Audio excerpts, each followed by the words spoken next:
Well, I got to say, the 2021 NBA playoffs have been great because there is all kinds of parity.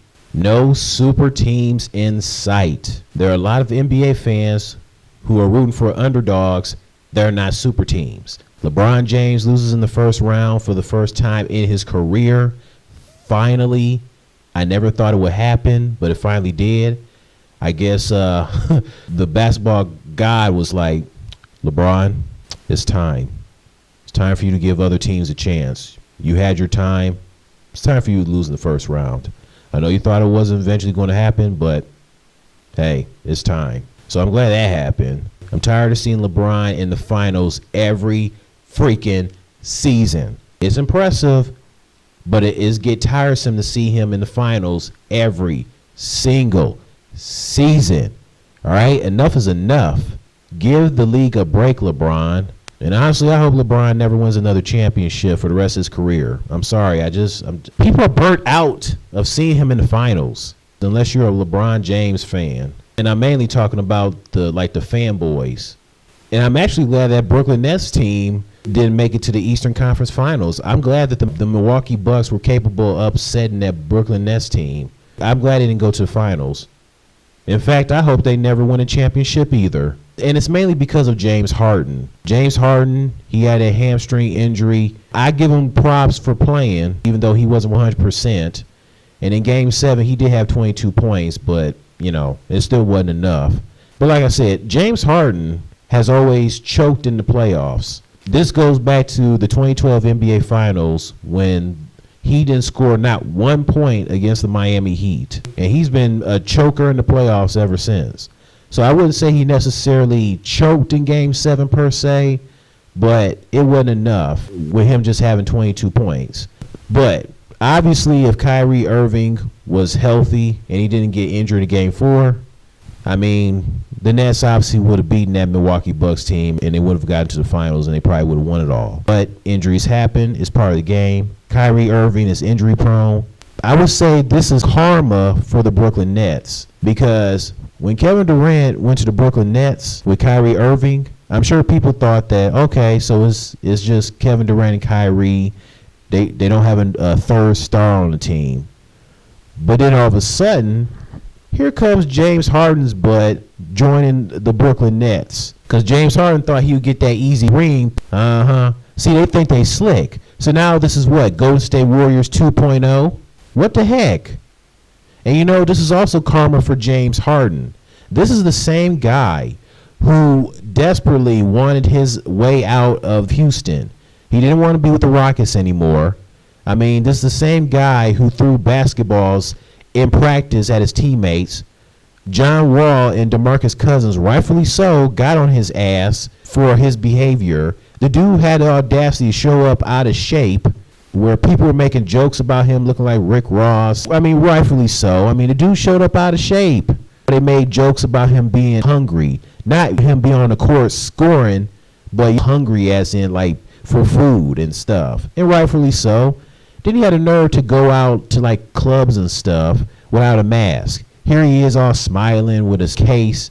And the woman next to him don't make any better. She's smiling too, and she don't have a mask on. It's like, are you serious? I don't know. James Harden just seems like an egotistic asshole. It's like, okay, you don't want to be in Houston anymore, but you don't be classless by being an egotistic asshole by doing what you want to do just for the Rockets to hurry up and get rid of you already. That's not a good look. You don't do that. You have to have class and be a professional about it. But James Harden didn't care. And because of that, I say that's karma. Now, it sucks you got the hamstring injury and all that, but that's karma for the Brooklyn Nets. And for you, James Harden. And it was also karma for you because I didn't like the fact that you said that Antoine Walker has no credibility. Because he was saying that you're always James Harden. You end up choking because of what you did in OKC and in Houston. So I guess it was Antoine Walker basically saying he wouldn't be surprised if it happened again with you playing for the Brooklyn Nets, even though you're playing with Kyrie Irving and Kevin Durant. Okay? James Harden had the nerve to say that Antoine Walker doesn't have credibility. Yeah, he does. He's a 3-time All-Star during his prime with the Celtics. He won a championship with the Miami Heat in 2006. And you got the nerve to say he has no credibility? Does James Harden know anything about Antoine Walker or his career? I guess not. If that was the case, he wouldn't say that he has no credibility. And you need to apologize to Antoine Walker. And I highly doubt he will, but he should. He should apologize. And Antoine Walker, I'm sure he enjoying this. I'm sure he enjoys the Brooklyn Nets not going to the finals due to what James Harden said about him. Antoine Walker was telling the truth. But no, James Harden is one of these players that take it personal. And because of that, I hope James Harden never wins a championship. He doesn't deserve it. And people got the nerve to say he a top 10 shooting guard of all time. Sorry, but he's not. How are you a top 10 shooting guard of all time when this guy always chokes in the playoffs, or he doesn't show up like he should in the playoffs? He's just one of those regular season guys where in the playoffs, he don't bring it like he does in the regular season. And for that, I can't see how he's a top 10 shooting guard of all time. And he doesn't deserve a ring because of that, especially because of his attitude. Unbelievable. You got the last four teams left in the playoffs: the Milwaukee Bucks, the Atlanta Hawks, the Phoenix Suns, and the Los Angeles Clippers. I mean, you got two teams in the Eastern Conference who haven't been to the finals in a long, long time. The last time the Bucks won a championship was in 1971 when they had Kareem Abdul-Jabbar and Oscar Robertson. And I know Bucks fans appreciated Kareem and Oscar bringing them that championship back in 1971. But that was 50 years ago. Ooh, that's a long time.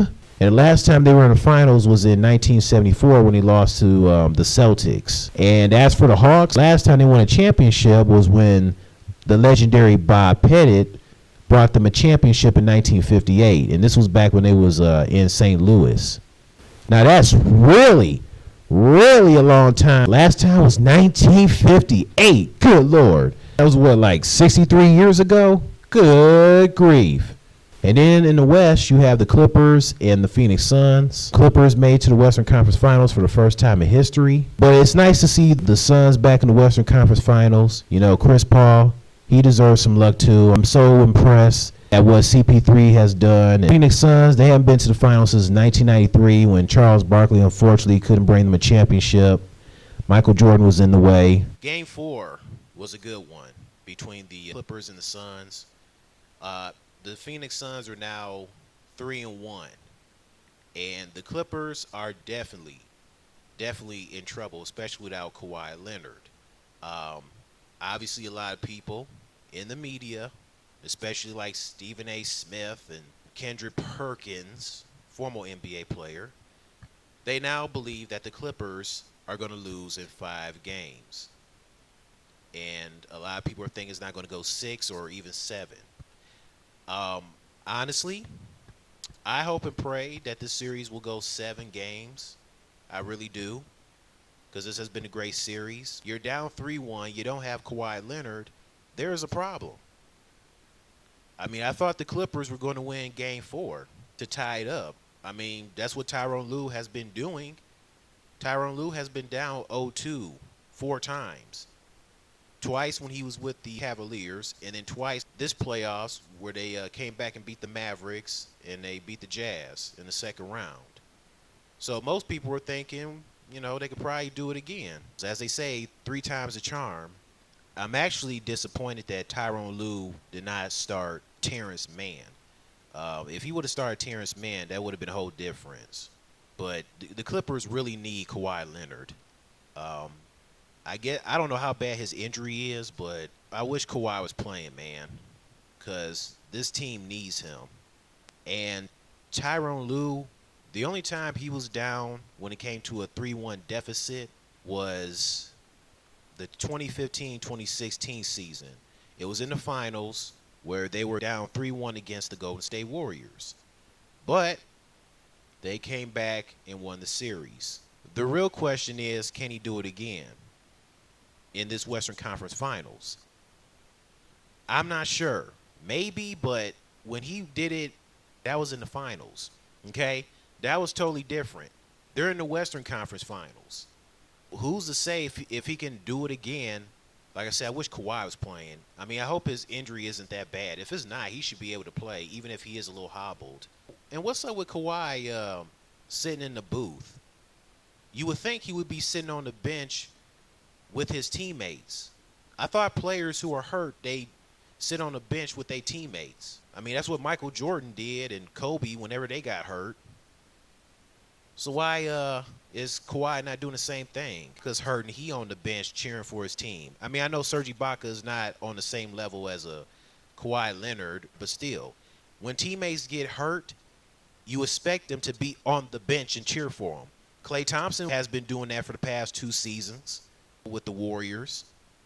So why is Kawhi not on the bench with his teammates? What you doing sitting in the booth with your girlfriend like you some owner? I don't know if the Clippers can win Game 5. The last time a team that was up 3-1, but they end up losing the rest of the 3 games in the conference finals, that was back in 2016 when the Oklahoma City Thunder had a 3-1 lead.